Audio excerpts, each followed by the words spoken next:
dada la etapa por la que estamos atravesando, creo que es necesario darle una buena introducción acerca del verso que nos toca hoy, de los versos que nos tocan hoy. También podría decirles que estamos en una etapa de reconocer, pues esa es la palabra exacta, de reconocer a los hermanos a quien el Señor en su misericordia y gracia ha dado dones específicos para servir a su iglesia. Estamos en esa etapa, repito, de reconocer. Así que para buscar la guía del Señor hemos profundizado textos específicos de la primera carta de Pablo a su amado hijo en la fe Timoteo. Y tanto la primera como la segunda carta de Pablo a Timoteo ya las hemos estudiado minuciosamente. Y esto no fue hace mucho tiempo. Y cuando lo hicimos, fueron de muchísima bendición para nosotros. Hace algunas semanas habíamos hablado acerca del corazón de la primera carta a Timoteo, que está en 1 Timoteo capítulo 3, versículo 14 al 16.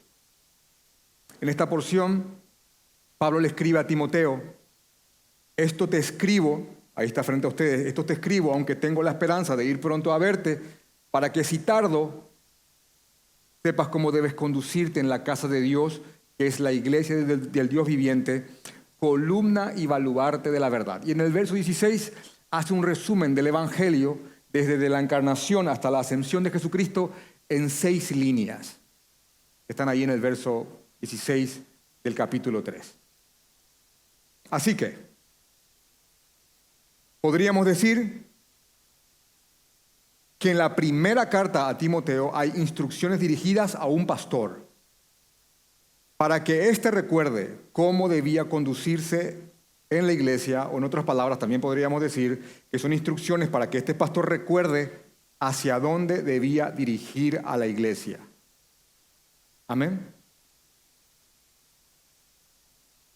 En las cartas a Timoteo, primera y segunda, en las cartas a Timoteo encontramos direccionamientos que, si bien fueron dirigidas, repito, a un pastor, son direccionamientos para toda la iglesia en toda época, mis hermanos.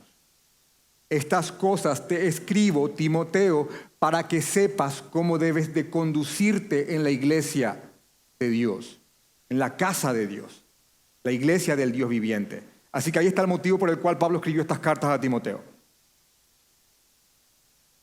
¿Queremos entender cómo debemos conducirnos como iglesia? Vamos a primera y vamos a segunda de Timoteo. Específicamente en primera de Timoteo vamos a encontrar lo siguiente, y resumí en 10 puntos básicamente la carta para que entendamos el grueso de la carta, el todo. En primera de Timoteo vamos a encontrar advertencias en contra de falsos maestros. Y miren que probablemente es una de las ideas que más se repite. Cuidado con los falsos maestros, cuidado con los falsos maestros, cuidado con los falsos maestros.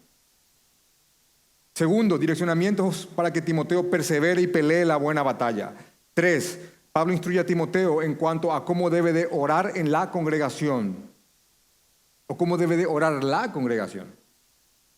4, cómo deben de conducirse las mujeres en la iglesia. Bueno, eso está en primera de Timoteo, hermanos. 5, se exponen los requisitos que se debe de buscar en los hombres que van a ser apartados para ser pastores u obispos, y también igualmente con los diáconos. 6, en primera de Timoteo encontramos instrucciones a Timoteo en cómo debe de tratar a las mujeres, a los hombres de edad avanzada, a los jóvenes, tanto hombres y mujeres, a las mujeres como a tu propia hermana, Timoteo, y a las viudas. 7,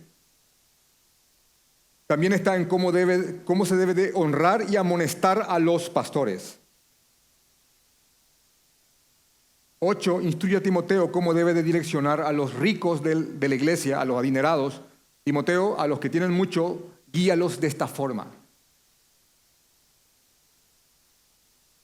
Hay instrucciones claras en cuanto a practicar la misericordia, y la 10ª idea final es: la carta termina con una exhortación a Timoteo a que permanezca firme y fiel a su llamado. Serían como las ideas centrales de la primera carta a Timoteo. Y para que vengan conmigo haciendo un cúmulo de ideas y vayamos a un punto, quiero volver otra vez a llevarles a pensar en el verso que dijimos que es el corazón de la primera carta a Timoteo, que repito, está en 1 Timoteo capítulo 3, 14, 16. Podemos decir que aquí encontramos tres verdades. Hicimos una prédica entera acerca de esto hace 3 domingos. Y estas tres enormes ideas son la identidad de la iglesia, la misión de la iglesia y el mensaje de la iglesia. Así que en base a estos versos podemos decir que primeramente la casa de Dios, que somos primeramente la casa de Dios, la iglesia del Dios viviente. Segundo, podemos afirmar contundentemente de que tenemos una misión y es ser columna y baluarte de la verdad de Dios. Amén. Somos columna y baluarte de la verdad de Dios. Esa es nuestra misión. Tenemos que retener, guardar y propagar la verdad del Señor, el Evangelio de Jesucristo. Y tercero es esto, nuestro mensaje. Nuestro mensaje es la cruz de Cristo, su muerte en pago por la culpa de los suyos. Y esto está resumido en 6 líneas en el capítulo 3, versículo 16. Ahora, para ir metiéndonos más en el tema, hermanos, el Señor no solo nos dijo, esta es la misión, vayan y cúmplanla, sino que también en su palabra nos dio instrucciones para que nos organicemos para cumplir esta misión. Él nos dio instrucciones para que nos organicemos. Estas instrucciones no son muy específicas, pero son las necesarias para que tomemos el rumbo correcto.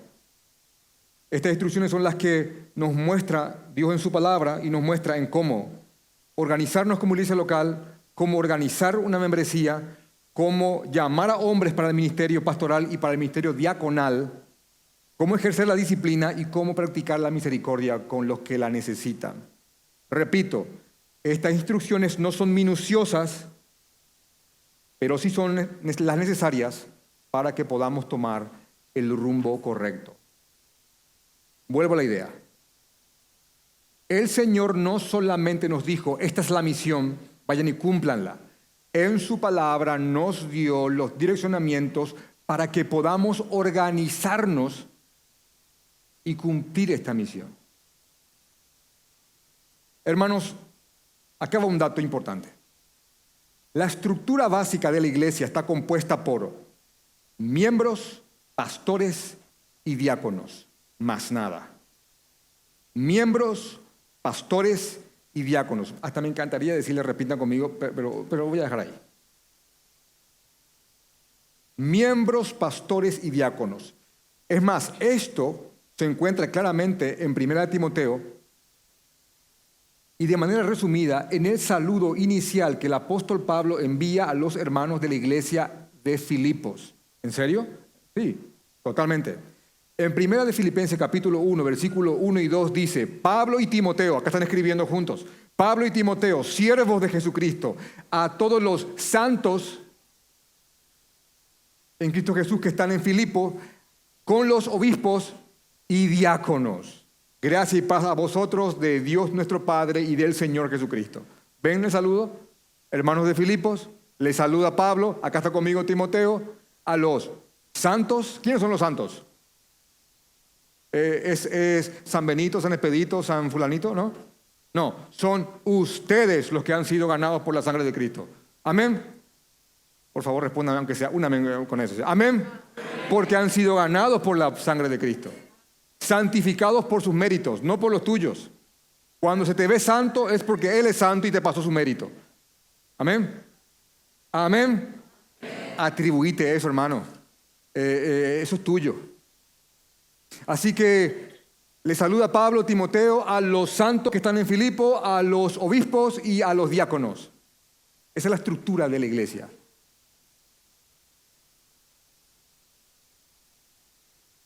No, alguien me contó hace unos días un puesto nuevo que una iglesia estableció. Y yo creo que hasta me cuesta mucho pensar en ese puesto. Creo que por aquí está el hermano que me dijo eso. Dijo que hay una iglesia en la cual hay eunuca. ¿Qué? ¿Cómo es eso? ¿Cómo es fisiológicamente posible eso? ¿Verdad? Es un poco complicado. No, hay miembros, pastores y diáconos. Así que repito, los santos son ustedes, los obispos, los que apartan para la predicación, y la palabra obispos, ancianos y pastores son términos totalmente que se usan de manera intercambiable. En Hechos capítulo 20 se dice que llamó a los ancianos y les dijo, el Señor les puso como obispos para que pastoreen, y es una porción en la cual se usan los tres términos para el mismo oficio. Así que hoy vamos a hablar acerca de los diáconos y vamos a darles 3 puntos a esta prédica. El origen de los diáconos. 2, los requisitos para ser un diácono. Y el rol de los diáconos en el cuerpo de Cristo. Son los 3 puntos que vamos a tocar hoy. Lo repito, el origen de los diáconos, el requisito para ser un diácono y el rol de los diáconos en el cuerpo de Cristo. Que el Señor me ayude y vamos al primer punto. Y ruego al Señor que les dé entendimiento, hermanos, porque ustedes tienen que votar después para apartar nuestros diáconos y tienen que ser los hombres que son descritos aquí. El origen de los diáconos. El verso inicia con esta palabra, los diáconos. Así que, ¿quiénes son los diáconos y cuándo surgen? ¿Quiénes son los diáconos y cuándo surgen? Esta palabra diáconos, de hecho que en el griego suena así, es la palabra diáconos, es la palabra, alguien me regaló hoy el diccionario de hebreo y griego de Strong, alguien me regaló hoy, así que gracias a ese hermano que le estoy mirando así de rojo. Es la palabra 1249 del diccionario de Strong. Y la palabra diácono significa servidor o mesero. ¿Qué te parece? Alguien se sienta a la mesa y ¿quién viene? El mesero. Esa es la palabra que se traduce como diácono. Así que los diáconos. Y para entender quiénes son los diáconos y cuál es su origen, tenemos que remontarnos a la iglesia primitiva del Nuevo Testamento, específicamente a una situación que se registra en Hechos capítulo 6, versículos 1 al 7. Yo le voy a hacer un resumen de esto. Y la pregunta es, ¿qué ocurrió en Hechos capítulo 6? En Hechos capítulo 6 se registra que el número de los creyentes, de los discípulos, había crecido mucho. Es un buen problema, como lo que pasa aquí. Aquí están ya creciendo mucho, hermano, y ustedes están complicándonos la vida. Pero gracias a Dios por eso. Se registra que el número de los discípulos había crecido mucho y se empezó a engendrar cierta murmuración en contra del liderazgo porque se había establecido en la iglesia una repartición diaria de alimentos para los pobres, de alimentos para los que realmente son pobres. Y en la repartición diaria de los alimentos para los pobres, habían un cierto sector, algunas viudas que estaban siendo desatendidas. ¿Me siguen bien? Así que ese era el problema que estaba ocurriendo. Hechos capítulo 6. Entonces, lo que establecieron los apóstoles, lo que hicieron los apóstoles fue, guiados por el Señor, y para que ellos no desatiendan la enseñanza de la palabra de Dios y la oración, convocaron a la iglesia para que busquen entre ellos a varones, específicamente a 7, para encargarles o para que se encarguen de la repartición diaria de alimento. Ahí está la palabra diaconía. Ahora bien, alguien podría decir, yo estoy leyendo, pastor, el Hechos capítulo 6 y no encuentro por ninguna parte la palabra diaconía. Y eso es correcto. No vamos a encontrar esa palabra como tal en las traducciones al español. Pero cuando leemos atentamente el verso 1 de Hechos capítulo 6 y vemos que se nos dice que las viudas eran desatendidas en la distribución diaria. Esta palabra que se traduce como distribución es la palabra diaconei.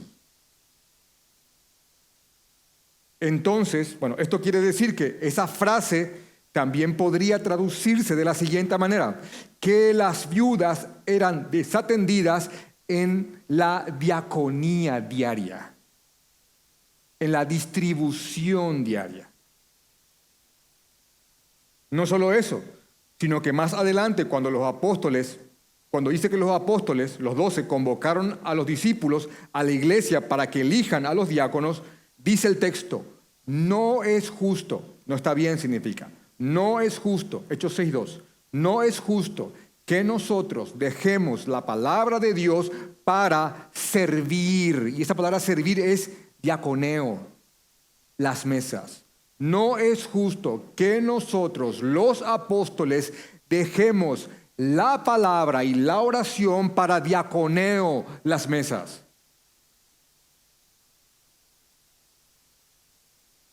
Y hermanos, es importantísimo que comprendamos cuál es la situación que se registra en Hechos capítulo 6. ¿Por qué? Para que de esa forma podamos comprender quiénes son los diáconos y por qué Dios los estableció por medio de los apóstoles. Porque ¿ven el problema que estaba ocurriendo en la iglesia? Acá hay un problema que ellos vienen a solucionar. Por un lado, era que personas necesitadas estaban siendo desatendidas. Y probablemente cuando uno lee Hechos capítulo 6, tienda a darle más énfasis a eso. Los diáconos están para atender a la gente necesitada. Pero por otro lado, estaba el problema de que la palabra de Dios no debía ser descuidada por parte de aquellos que tenían el trabajo de ministrarla o enseñarla. Amén. Así que para que no se descuide la palabra de Dios, fueron establecidos los diáconos. Para no descuidar estas dos cosas, se establecieron, repito, diáconos.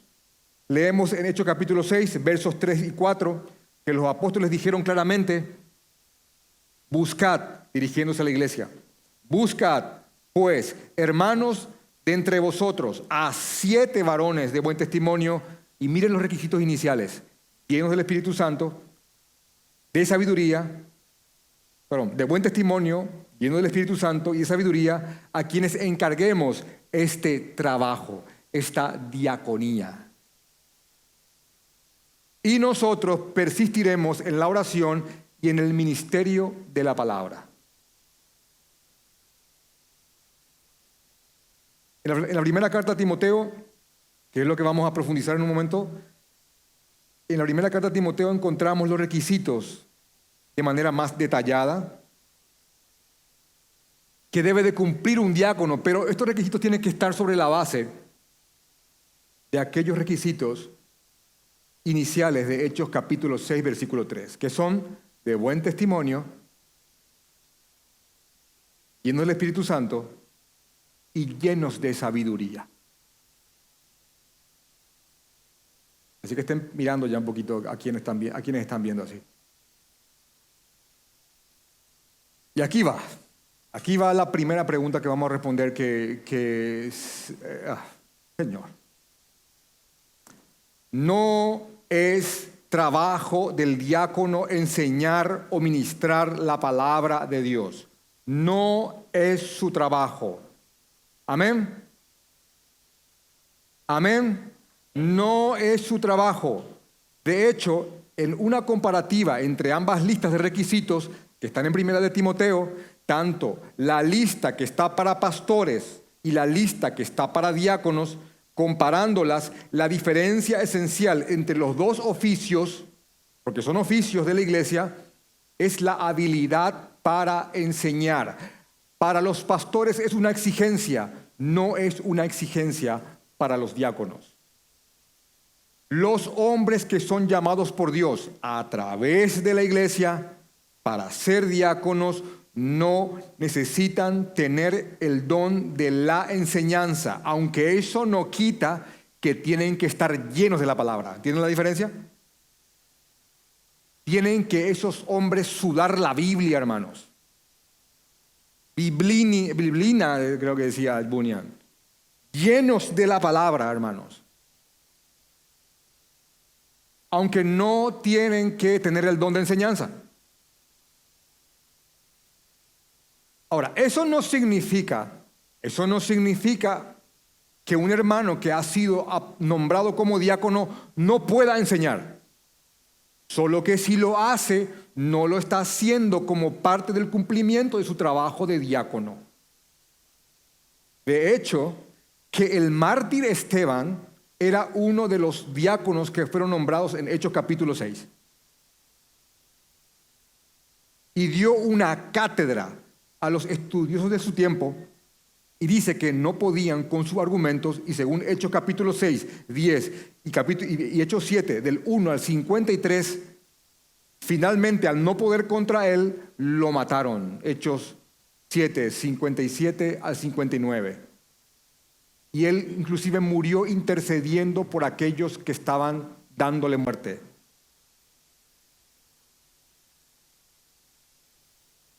Cierto joven fariseo llamado Saulo contempló todas estas cosas sin saber que más tarde sería un apóstol del Señor Jesucristo. De hecho, que una de las cosas que más marcó la vida de Pablo o Saulo fue que él fue partícipe del asesinato del diácono Esteban.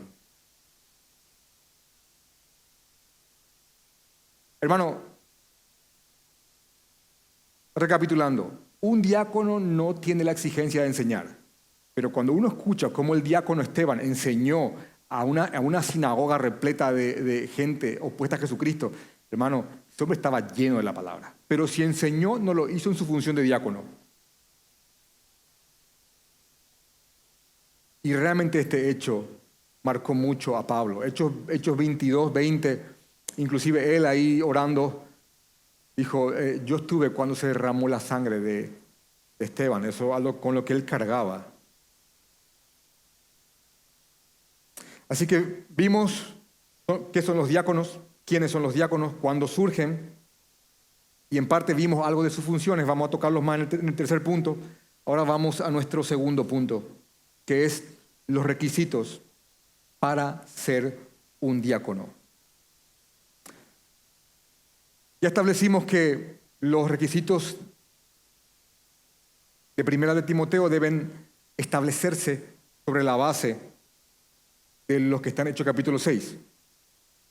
Así que podríamos iniciar diciendo que un hermano, para que pueda llevar a cabo con diligencia el ministerio diaconal, según 1 Timoteo capítulo 3, versículo 8, debe ser primeramente un hermano honesto.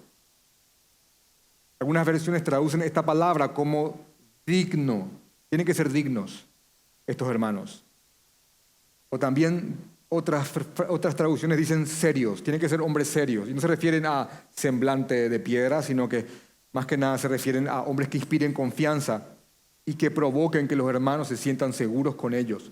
John MacArthur escribe, un diácono no debe ser una persona tonta y ligera, una que le da poco peso a los asuntos serios, aunque es una persona fría y pensante, un diácono comprende la seriedad de la vida. Segundo requisito, que sea sin doblez. Creo que William Hendriksen lo explica bien cuando dice, no dice una cosa a una persona y algo diferente a otra. No tiene un doble discurso, sin doblez. También, para el tercer punto, creo que, y aquí tengo que citar a otro, porque es un punto delicado y prefiero ampararme en la opinión de eruditos, dice que no se ha dado al mucho vino. Y también dice este comentarista William Hendriksen, el diácono es moderado en el uso del vino si es que lo usa. Así que puede, pero no mucho. No codiciosos de ganancias deshonestas, no deben usar su cargo como un medio para hacer dinero, ya que por lo general tienen a su cargo el manejo de los recursos de la iglesia, podrían caer en la tentación del robo. También John MacArthur escribe, ellos distribuían dinero a las viudas, a los huérfanos y a los necesitados. La tentación sería siempre la de robar de estos fondos como lo hizo Judas, que sería como el tesorero y una especie de diácono de entre los 12. Esto está en Juan capítulo 12, 4 al 5. De modo que era esencial que los diáconos no fueran avaros para que eso no pusiera en peligro su honradez. En cuanto a la vida espiritual, nos dice Pablo, dice, y atiendan esto, que guarden el misterio de la fe con limpia conciencia. Hermanos, un diácono hace lo que hace al fin de cuentas por amor a Jesucristo. No por reconocimiento, no porque... El diácono no es el seccionalero de la iglesia, que está ahí entregando provisiones y la foto ahí. Acá la canasta y con la viuda ahí. Instagram. A ver cuántos me gustas tiene. Él lo hace por amor a Jesucristo. Él sabe que lo que hace, si bien tiene una connotación temporal y terrenal, son asuntos terrenales. Tiene como finalidad el avance del reino y que la iglesia cumpla su misión. Así que futuros diáconos aquí presentes, lo que ustedes van a hacer tiene que ver con el avance del evangelio. Al decir que guardan el misterio de la fe se refiere, hermanos, al evangelio y al evangelio. De hecho, que más adelante Pablo usa la misma frase para decir e indiscutiblemente grande es el misterio de la piedad, que también se traduce fe o devoción. Y hace un resumen del evangelio. Así que los diáconos deben de guardar con limpia conciencia el mensaje de la iglesia, el evangelio del Señor.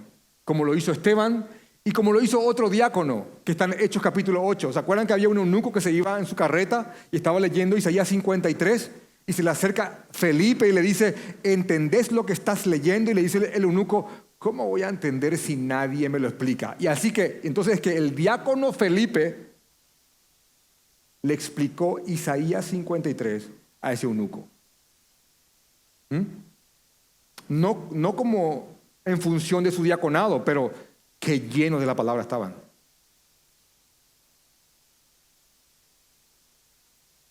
Es más, lo bautizó y de repente desapareció.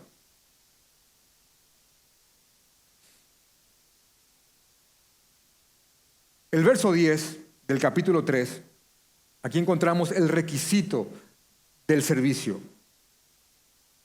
Dice, y estos también sean sometidos a prueba primero y entonces ejerzan el diaconado si son irreprensibles. Esto se refiere a que el cuerpo de Cristo, la iglesia, tiene la atribución de tomar una prueba a estos hombres, a estos candidatos para ver si cumplen estos requisitos. Y fíjense cómo tanto para los pastores como para los diáconos se establece que deben de ser irreprensibles. El verso 11 vamos a dejarlo un poquito para adelante porque necesita un trato especial. Pero vamos al verso 12. Continuemos con el requisito que comienza en el verso 12 que dice, los diáconos sean maridos de una sola mujer. Dice John MacArthur, los diáconos no deben ser menos que los pastores o que los ancianos. Se suma William Hendrickson y dice, lo que se dice para un pastor u obispo vale también para un diácono. Y yo te digo una cosa a estos diáconos, si tu moralidad califica para ser diácono, tu moralidad califica para que seas pastor.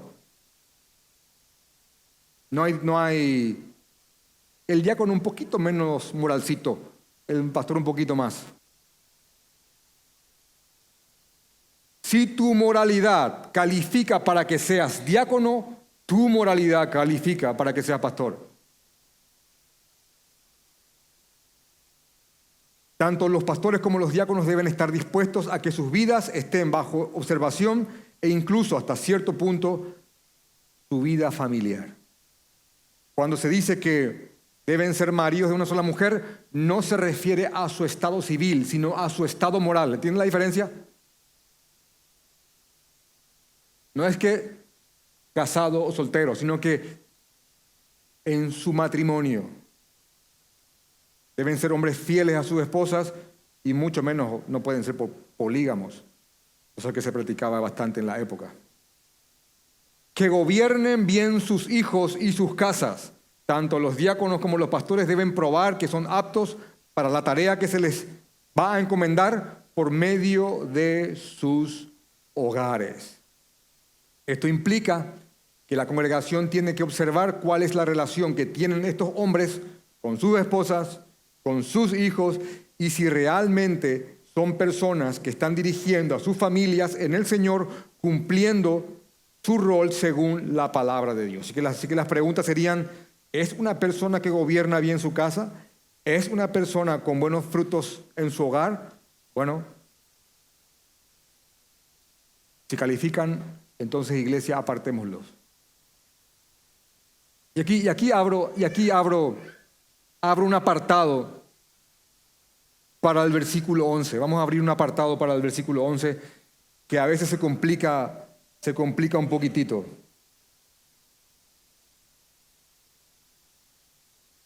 El versículo 11 habla, o nos encontramos con los requisitos para las mujeres que van a trabajar en la diaconía. Dice la Biblia de Estudio de la Reforma, este versículo irrumpe abruptamente la sección de los diáconos y su significado es cuestionado. Básicamente lo que ha engendrado el versículo 11, el verso 11, es un debate sobre la existencia o no de mujeres que porten el título de diaconisa. No es un debate sobre si las mujeres pueden trabajar o no en la diaconía, porque claro que lo pueden hacer. El debate está en si deben de portar o pueden portar el título de diaconisa. De hecho que lo mismo aplica para hombres. No hace falta que un hombre sea nombrado diácono para trabajar en el diaconado. Imagínense que alguien diga: no, yo sin el título no me muevo. ¿Qué te parece qué es lo que se quiere? ¿Servir o el rótulo?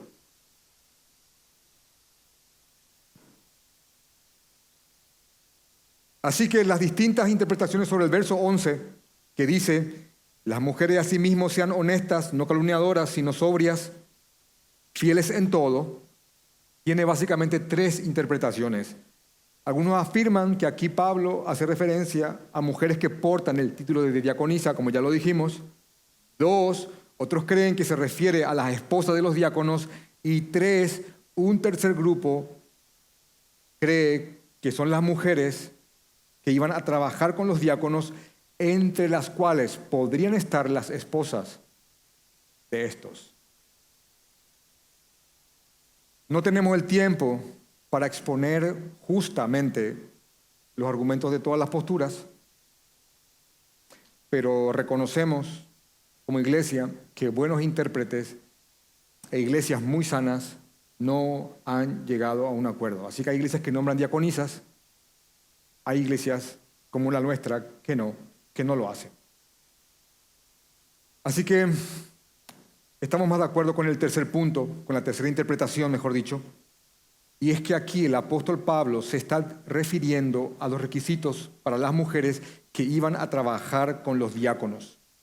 Vuelvo a citar por casi cuarta vez en esta prédica a William Hendrickson, que resume de la siguiente manera este verso. Dice: lo que Pablo quiere decir en consecuencia es esto: Timoteo, cuidado con las ayudantes de los diáconos, sean seleccionadas cuidadosamente. Deben ser Ruths, deben ser Lidias, y no mujeres insensatas semejantes al tipo de Jezabel.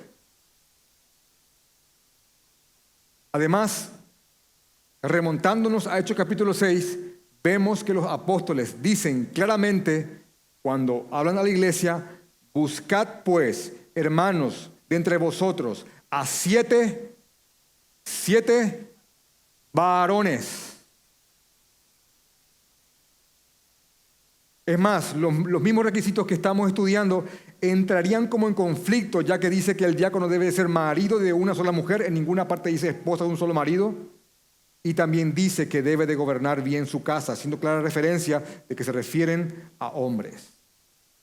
Así que nos parece que la estructura de Pablo es básicamente esta: requisitos para pastores, para diáconos y en medio de los diáconos, de las mujeres, para las mujeres que van a trabajar en la diaconía con ellos. Y aquí alguien saltaría y diría, si se podría preguntar, y diría, ¿y qué hay de Febe? ¿Qué hay de Febe? ¿Qué hay de Febe, que es una mujer que en Romanos capítulo 16, versículo 1, es nombrada como diaconisa? ¿Ah? La empoderada me dice eso. La palabra que se traduce como diaconisa es la palabra, hermanos, que simplemente se traduce como servidora. Lo único que nos está diciendo Romanos capítulo 16, versículo 1, es que había una hermana que se llamaba Febe y que servía o trabajaba en una iglesia en Cencrea. Nada más. No hace referencia a que portaba ese título. Ella servía en Cencrea. Nada más.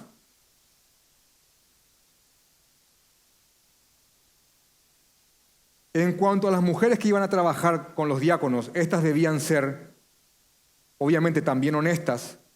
Y acá está esta palabra, hermanas, en el nombre de Jesús.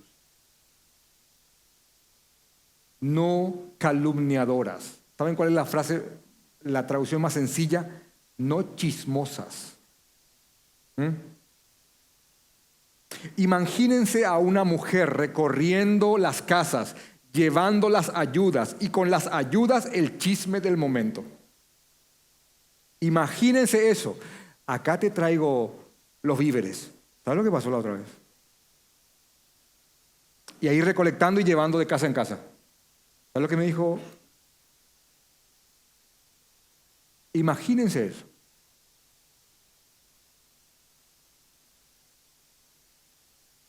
Dios nos guarde. Dice un comentarista, se puede entender fácilmente por qué Pablo enfatiza que las mujeres que recorren la iglesia realizando ministerios de caridad o de misericordia no deben de ser calumniadoras. Es como si fuera que Pablo está diciendo, no queremos una traficante de escándalos, por favor.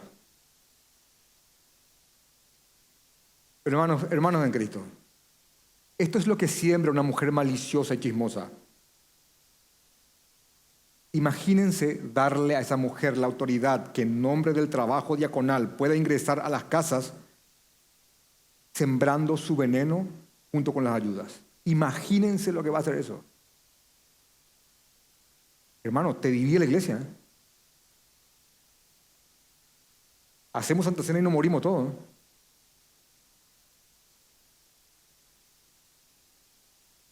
De hecho, que la palabra traducida como calumniadora es la palabra diabolos. Palabra 1228 del Strong. Y no hace falta que les hable mucho de esta palabra, ¿verdad? Así que esa mujer tiene que ser honesta y no una diábola.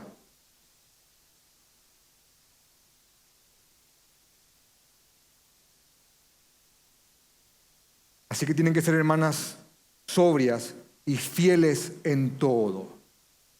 Amén, hermanas. Amén, hermanas.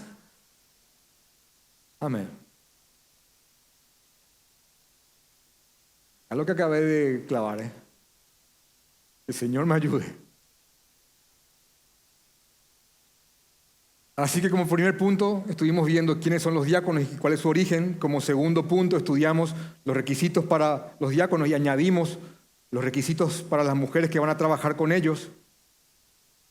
Así que ahora vamos al tercer punto, el rol de los diáconos en el cuerpo de Cristo. Vamos a comenzar con una pregunta que ya la hemos contestado en parte, pero vamos a reafirmarla. ¿Qué trabajo ejercen los diáconos? En el texto de 1 de Timoteo, capítulo 3, versículo 13, dice, porque los que ejerzan bien el diaconado, obviamente Para poder saber si alguien está ejerciendo bien el diaconado, primeramente debemos entender cuál es el rol o trabajo que va a realizar, cuál es el rol o trabajo de un diácono. De hecho, que es lo que estamos tratando de entender para poder elegir personas para ese puesto. Así que, ¿cuál era el trabajo que ejercían o que ejercen los diáconos? Hermanos, creo que esto sería la parte más importante, sería el punto central, la idea central de esta prédica.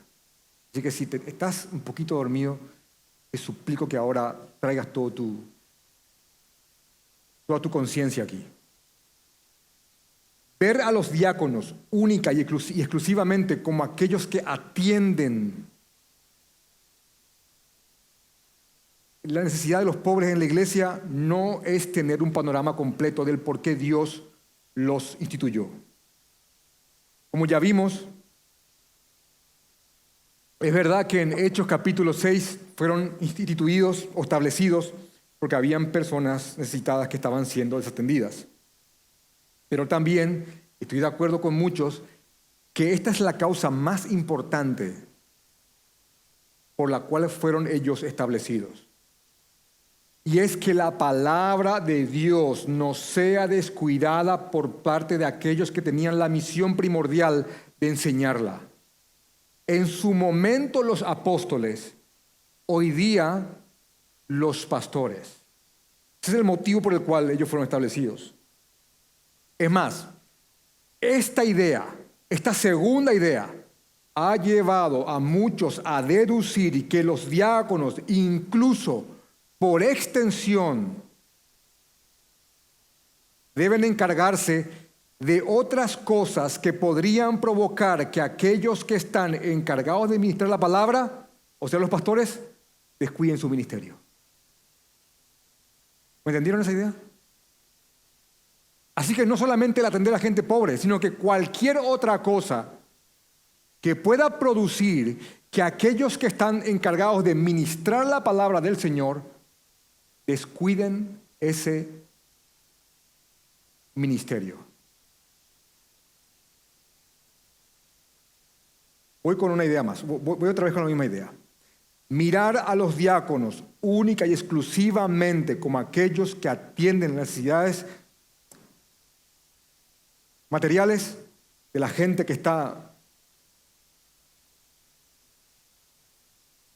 necesitada, valga la redundancia, es no tener el panorama completo de por qué Dios los instituyó. De manera que los diáconos tienen que ser vistos como un apoyo y ayuda al cuerpo pastoral para que éstos no descuiden el alimentar y guiar a la iglesia con la palabra del Señor.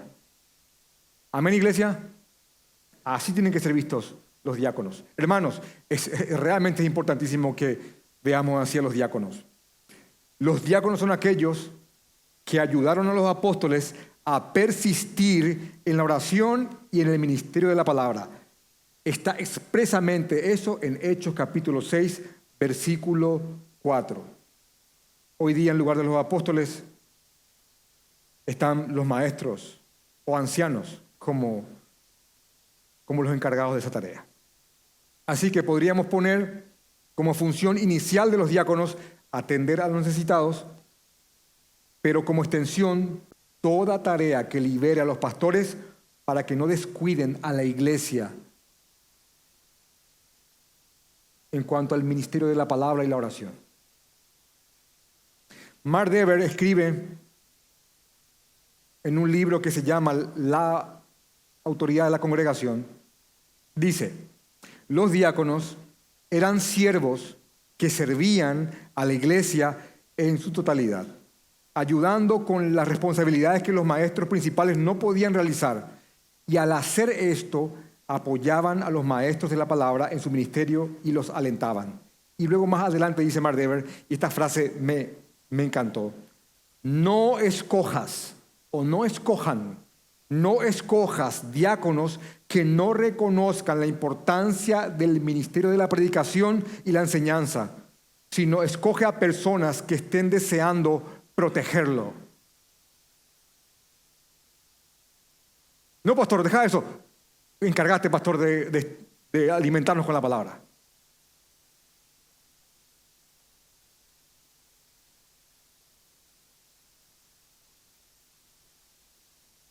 Así que aquellos que ejercen bien el diaconado, tanto los diáconos como sus ayudantes, ganan para sí un grado honroso y mucha confianza en la fe que es en Cristo Jesús.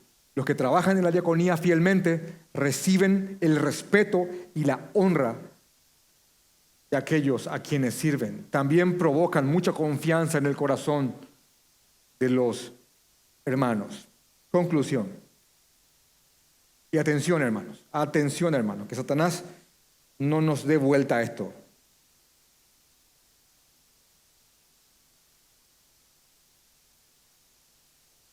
No malentendamos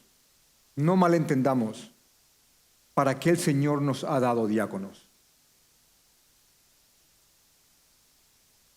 El diaconado es servicio, sí, pero todo creyente está llamado a servir.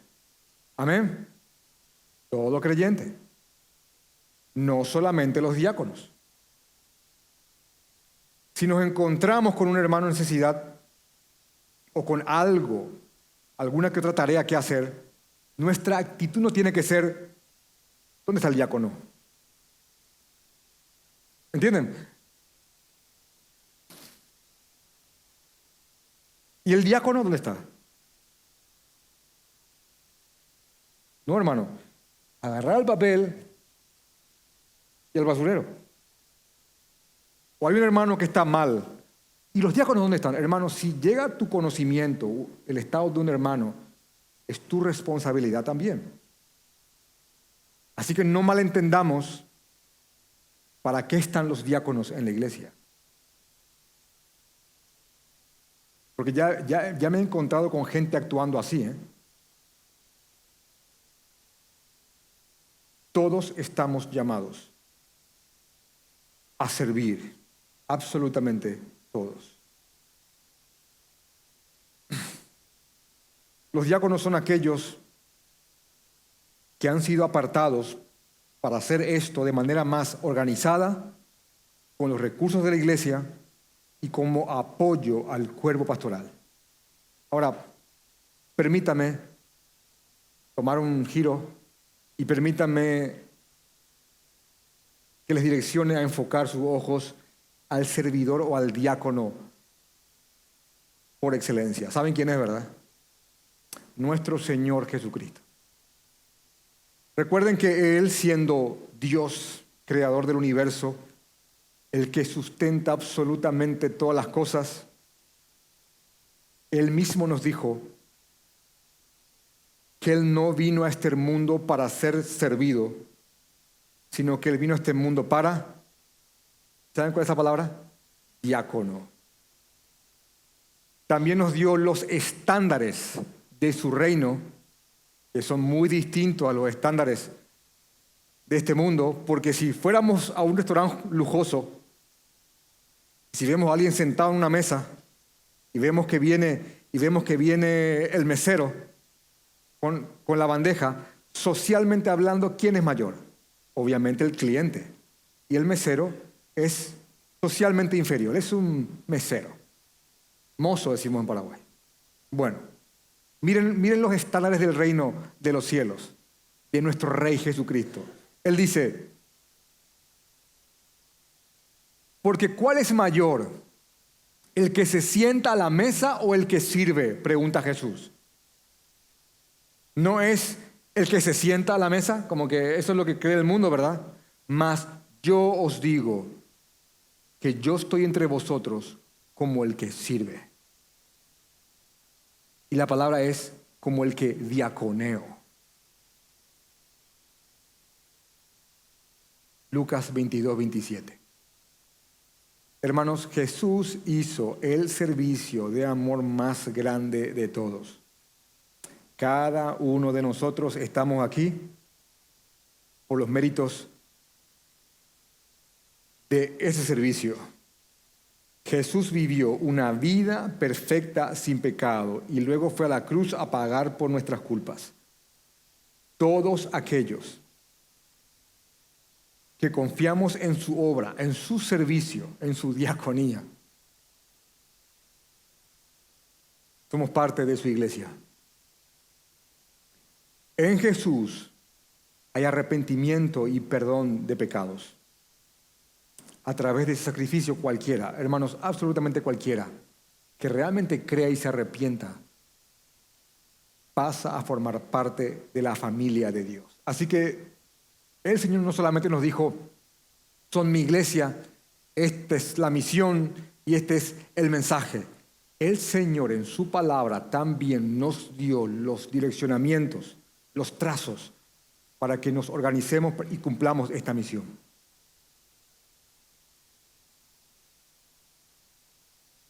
Así que si alguien cree en Jesucristo,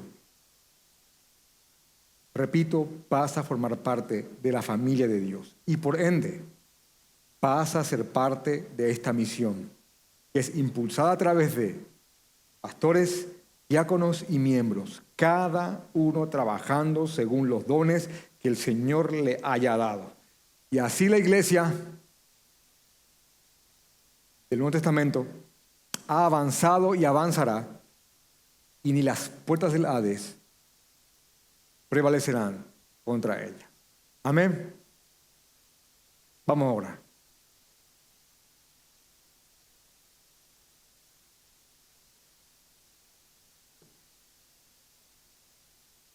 Gracias, Padre.